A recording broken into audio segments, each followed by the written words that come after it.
A fiery horse with the speed of light, a cloud of dust, and a hearty hi-yo Silver, the Lone Ranger.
With his faithful Indian companion Tonto, the daring and resourceful masked rider of the plains led the fight for law and order in the early western United States.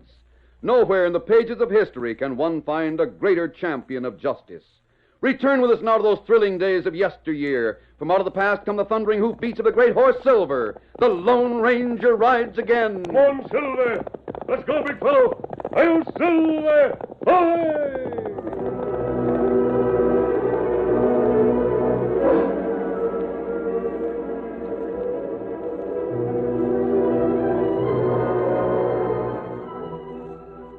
Agatha Peasley was a grief-stricken figure. She had lingered in the little cemetery long after the rest of the townspeople had left, following the burial of her husband and son. Then the middle-aged woman dried her tears and walked to the buckboard where old Clem waited. Well, Clem, I guess that's that. Hey, let me give you a hand, Mrs. Peasley. You all right, ma'am? Yeah, I reckon so. I'll get aboard then. It'll seem powerful strange around the place without young Bob and his pa. You needn't tell me. Get up there.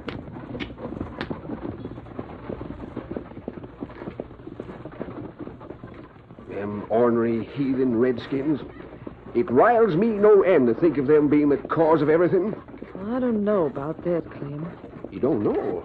But, Mrs. Peasley, it was you that put the blame on the Indians. I know. It was you yourself said that if those critters had been left to starve and freeze to death, young Bob and the boss would be alive today. Well, I've been thinking it over a lot since then, Clem. I don't want to bear no grudge against anyone. Not even heathen redskins. Oh, gone, this is sure a change. Get up there. When I think how you talked about the Bald Valley Indians... Yeah, I know. I declare, if you'd been able to do it, you'd have killed off every one of the redskins in that valley. I reckon I was more bitter yesterday than I am now. Well, all I can say is that I've been working for you and the boss for 10 years. And it's the first time I ever saw you change your mind about anyone. Clem, as you say, you've been working for us for a good many years. But now, well, I gotta start a new life. Yes, I can savvy that. Going to keep the ranch? No. I want to get rid of everything that'll remind me of a boy and of my husband. Yeah, including me, I reckon. I've thought about you, Clem. And I'm going to see that you won't regret having been so loyal to us all these years. Yes'm? I'll tell you all about my plans.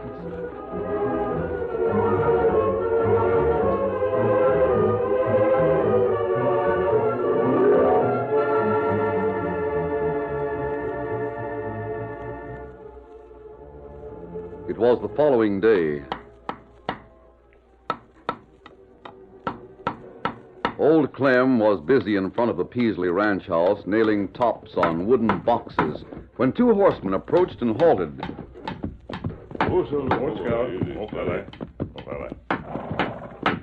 Clem looked up casually at first, and then his eyes widened in surprise when he saw that one of the men was an Indian and the other wore a mask. Great day. Big fella. Good afternoon. Mask and a redskin. Now you see here, mister. You hold that hammer as if it were a tomahawk. And I'll use it like one, unless you clear out fast. We've got no Do time. you object if we fill our canteens at that spring? If this is a robbery... No. All we want is water. Oh. And we're willing to pay for it. Well, I reckon it'll be all right. Canteens, Tonto. Thanks. Big fella. All I gotta say is it's a blame good thing you come here now instead of a couple of days ago. Mrs. Peasley was ready to shoot all redskins on sight. Why did she dislike Indians? I'll tell you why. It's because she lost her husband and her son. On account of the Indians? Well, that's how she figured at first. But I guess Doc Martin must have changed her ideas. I seen him talking to her at the burial. What did you say her name was? Peasley. Was her husband Joshua Peasley? Yeah. You know him? I have heard of him. Didn't he do a lot to help the Indians in Ball Valley? You're doggone right he did. And he's dead? Yeah. But I got orders not to talk much about it. Orders? From whom? Miss Peasley. I'd like to talk to her. Well, you can't. She's gone. Is she dead, too? No. She left first thing this morning for Madison City. She figures to open a restaurant or get a job teaching or something. She's left this ranch to me on one condition. That I take this stuff I'm packing to the Indians in Bald Valley. What are you packing? Clothes. All the stuff her son and husband owned. She don't want nothing that'll bring back memories. But I got no more to say. What caused the deaths of her husband and son? Got no more to say. I already told more than Agatha Peasley wanted me to tell. Canteen's filled, Kimasabi. Oh, thanks, There, sir. you got the water you wanted. Now, shove on. I got to finish nailing these cases and get them to Ball Valley by tomorrow morning. You're going to drive all night? Yep. You say the Ball Valley Indians are responsible for the death of Peasley and his son? How could they be responsible if Mrs. Peasley is sending them cases full of stuff? They just died, that's all. Just got sick and died. Now clear out. Go on, clear out, I tell you. Get going, leave me be. You already got me to tell more than I should have. All right. Come on, Tonto. Tonto, you're going to the camping box canyon. I'll meet you there. What you do? I want to know more about this. I'm going to call on Dr. Martin. Dad, rat it, I told you to get going. Why are you staying around here? Adios, steady, big fella. Come on, Silver, let's scout.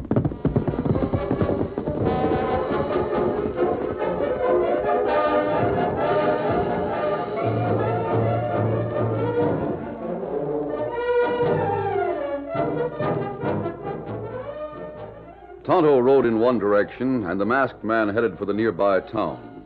He watched for a time to make sure Dr. Martin was alone, then advanced and rapped on the door.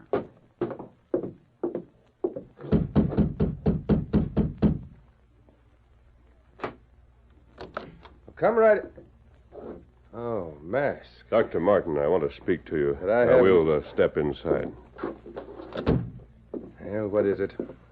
Gunshot wound? No, there's nothing the matter with me. Sheriff Gilmore is particularly hard on outlaws of any description. I'm not an outlaw, Doctor. Well, you wear a mask, and that's enough for Gilmore. My advice to you, for the sake of your health, is to get out of here before you're caught. I know the sheriff's reputation.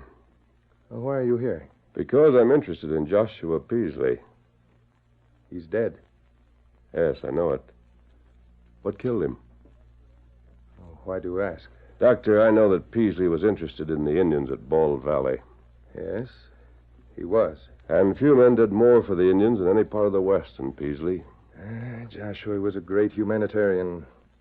A philanthropist, if ever there was one. I just came from his ranch.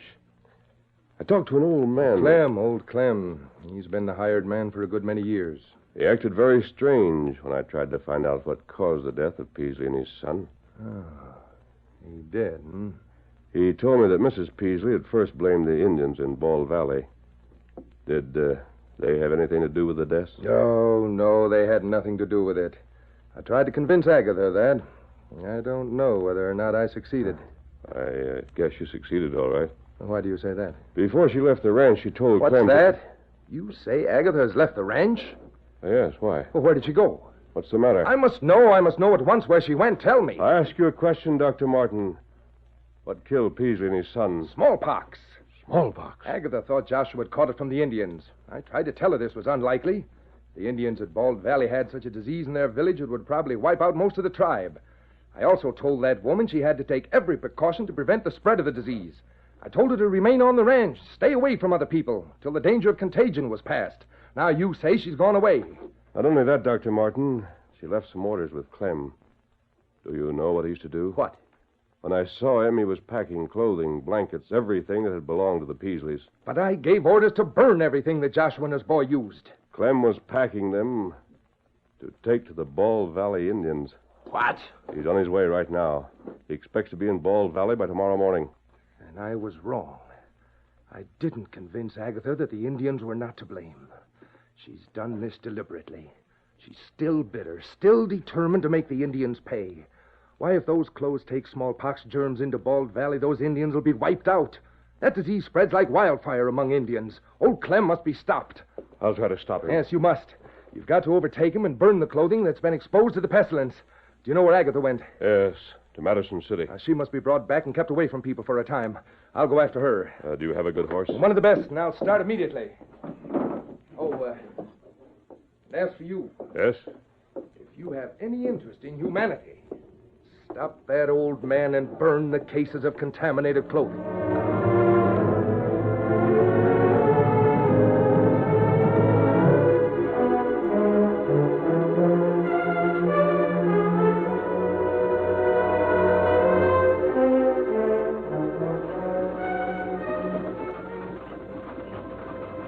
That night, old Clem guided the horses over a starlit trail toward Bald Valley.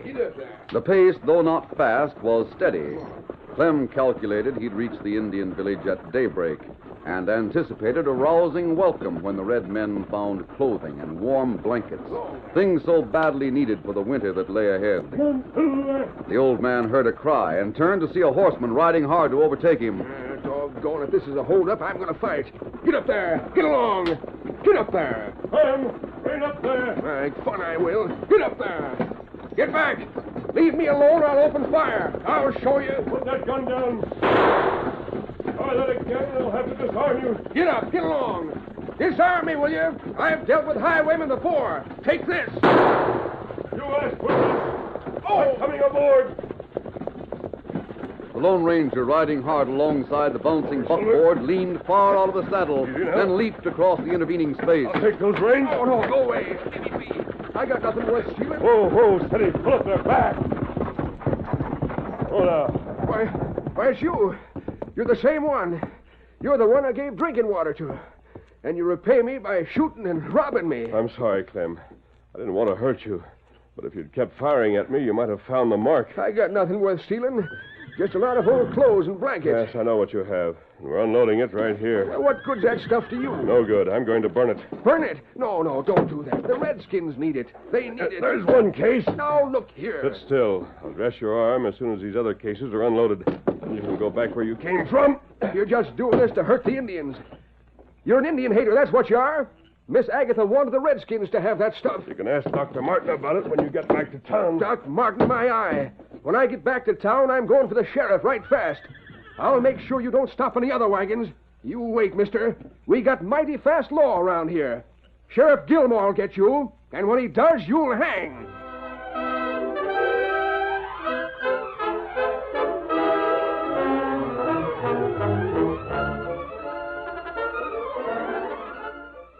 The curtain falls on the first act of our Lone Ranger story.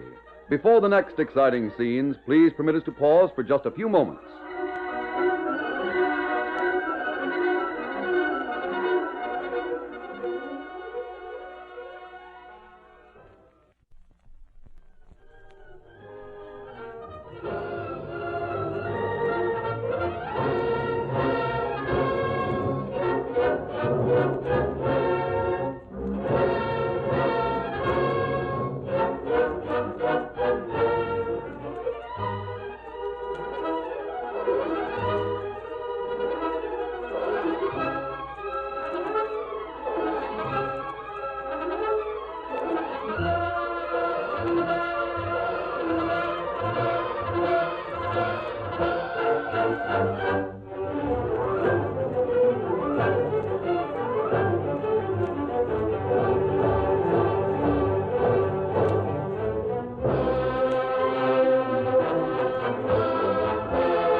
Now, to continue our story.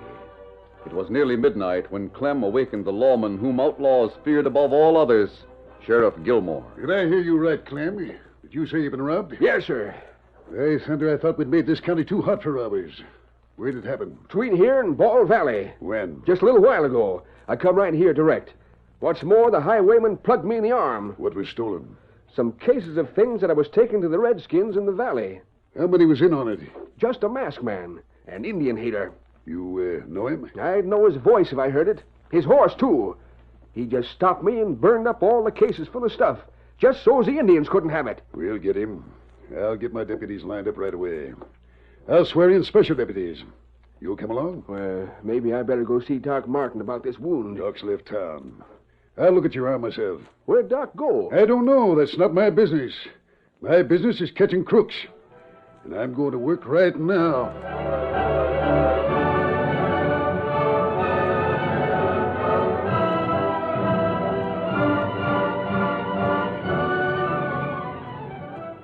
By the time the lawman set out from town, the Lone Ranger had joined Tonto in a cave at the end of Box Canyon. It was a large cave, large enough to hold the horses as well as the men. In the darkness, the masked man told his friend about the narrow escape the Indians at Bald Valley had had. I hated to shoot old Clem in the arm, but it had to be done. Oh, you hurt him bad? Oh, no, just brushed him. I dressed his arm before he started back toward town. Cases of clothes all burned up now, Yes, Tonto. That's plenty good. What's the matter? Silver. I don't know. Look out of mouth of cave. Maybe you can see something. I'll take a look. Hey there, Silver. Tonto, come here. Look out there. What's the matter? What you see? Over at the mouth of the canyon. Oh, man. Yes, a dozen of them. Then come this way. And follow trail. My trail. And one of them is old Clem. He's done what he threatened to. He's brought the sheriff. Sheriff Gilmore? Yes. Maybe we better run. Well, there's no escape, Tonto. We can't get out of this canyon. This bad place to make camp. When we planned to camp here, I didn't know we'd have the law after us. Now, listen to me, Tonto.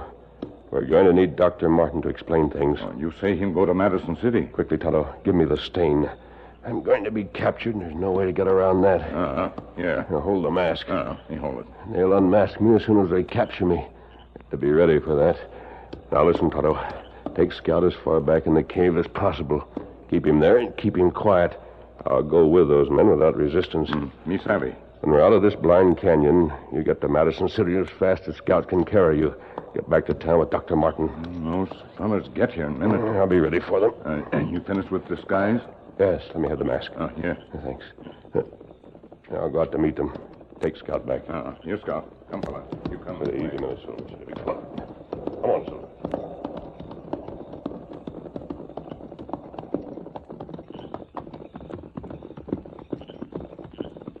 There he is. That's the critter. Hold on there. It's the law talking. We want you. Oh, boy. Oh, Silver, steady.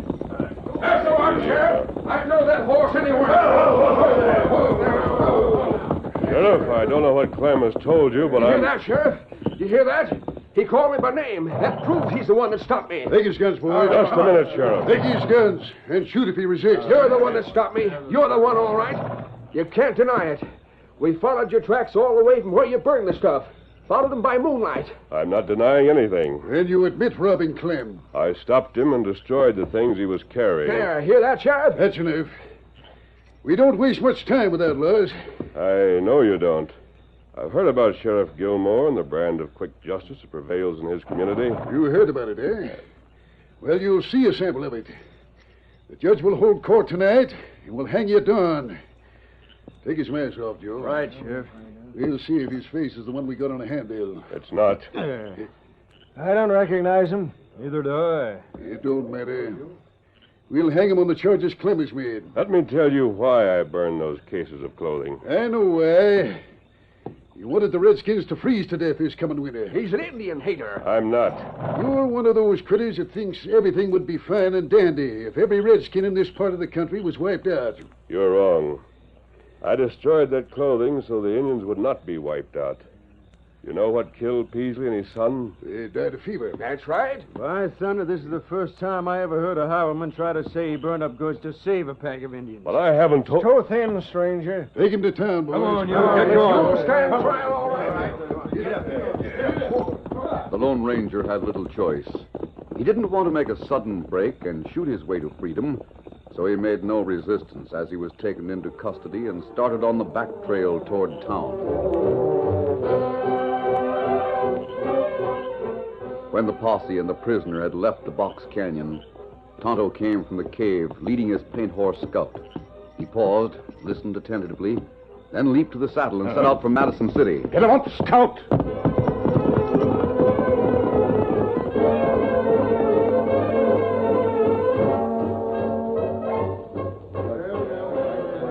Judge Robbins held court in his home. Though it was informal, the decision rendered would be final and in strict conformance with the laws of the time. So you admit stopping Clem's buckboard at the point of a gun? Yes, Judge, I did. Not only that, he shot me. Not seriously, I hope, Clem. You shot me. That's what counts. Shut up, Clem. I'll handle this. You admit taking cases of goods from the wagon and setting fire to them? Yes, sir. That settles it. We've got only one way of dealing with crooks. You're doggone right. Now, just a minute. No use trying to tell you anything until I can back my story with proof. When the doctor returns, You you'll robbed Clem, that's all that counts. For that, I sentence you to hang from the neck until dead. But, Judge, that you... settles it. You're to hang at sunrise. I came here willingly because I thought I could count on a fair and an impartial hearing. You come here because we brought you. You had no choice. If you postpone the sentence until Dr. Martin returns, you'll I'm running this court, not Dr. Martin. Take over, Sheriff, and see that the sentence is carried out. No, you don't. I don't intend to hang. Take him out of my house! Be careful, you're smashing things! I'll fix him. Oh, yeah, that got him, Good work, Sheriff. See if my gun barrel cut his head. No, you didn't cut it open, Sheriff. All right, take him to jail. And pass the word that there's to be a hanging at sunrise.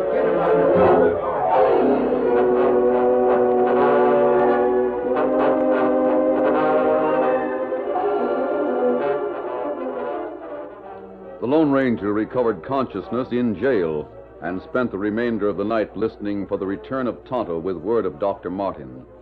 When the first faint light of dawn broke through the single small window of the cell, the sheriff and a deputy unlocked the door. All right, mister. We're ready for him. Sheriff Gilmore, last night when I was on trial, the judge asked me my name. You were pretty flip then. You didn't want to talk. The name wouldn't have meant anything. Perhaps I can identify myself in another way. Have you looked at the gun belt you took from me? What about it? You'll find it filled with bullets of solid silver. Mighty fancy. No honest man can afford to shoot bullets of silver.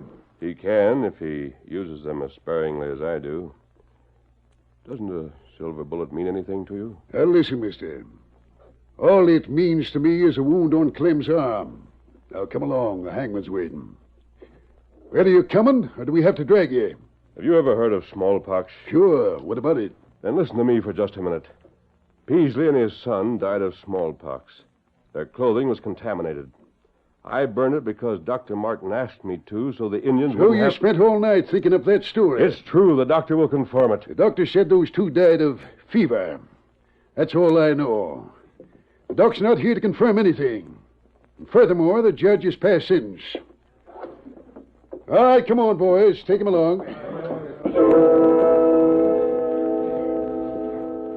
Surrounded by armed guards, the Lone Ranger was compelled to walk to the nearby tree that had served on several occasions as the hangman's tree.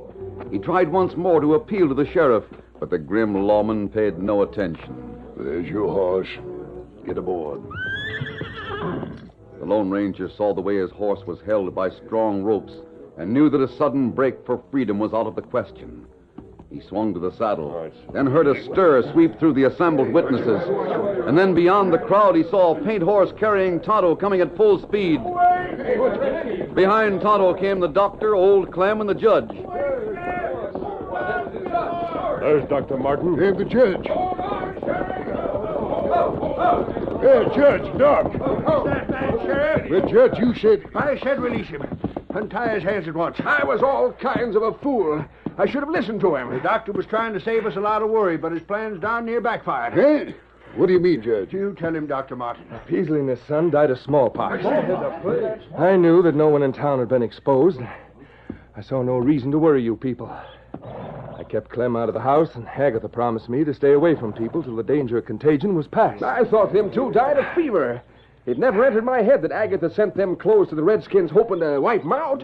Is that what she did? Yes, I tried to tell her that her husband hadn't caught the disease from the Indians, but she let me think she was no longer mad at them. But she was. You mean to say Agatha Peasley deliberately tried to wipe out those Indians? Yes, and she might have succeeded if this man hadn't acted as he did. Well, what are you waiting for, Sheriff?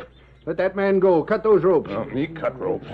Doctor, did you get to Mrs. Peasley before she reached Madison City? Yes, I saw her horse grazing near an abandoned hunter's cabin just halfway to Madison City. I went in.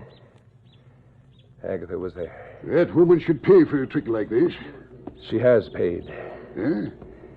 She must have been a sick woman when she left home. Perhaps that was why she was so bitter. She died last night. Well, that's too bad. Well, Tonto, we better be moving on. Oh, Sheriff. Yes? Just a little reminder. Your justice is a little too swift. Well, maybe so in this case. I'd temper it in the future. If you'll stop at my office, you can pick up your gun. Oh, me got him. Me already stopped there. Thanks, Tonto. Say, I'm curious about those silver bullets. Come on, Tonto. Come on, Silver. Hey, I asked you a question. I'll tell you about the silver bullets, Sheriff, and about the man who uses them. I'm Silver.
The story you have just heard is a copyrighted feature of the Lone Ranger Incorporated.